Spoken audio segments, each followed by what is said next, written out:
In today's class, we explored Sublimation, a separation technique. Sublimation is a separation technique used in chemistry where a solid changes directly to a gas without going through the liquid phase. Sublimation occurs when a solid has a high vapor pressure, allowing it to change directly to a gas. Process of sublimation. 1. Heating. A mixture containing a sublimable substance is heated. 2. Vaporization. The gas rises and is collected. 3. Condensation. The vapor is cooled, causing it to change back to a solid. Examples: iodine, I2 184.3 degrees Celsius. Naphthalene, C10H8 80.2 degrees Celsius.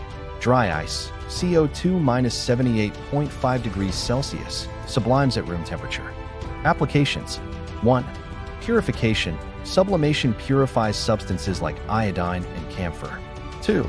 Freeze drying. Sublimation preserves food and pharmaceuticals by removing water content.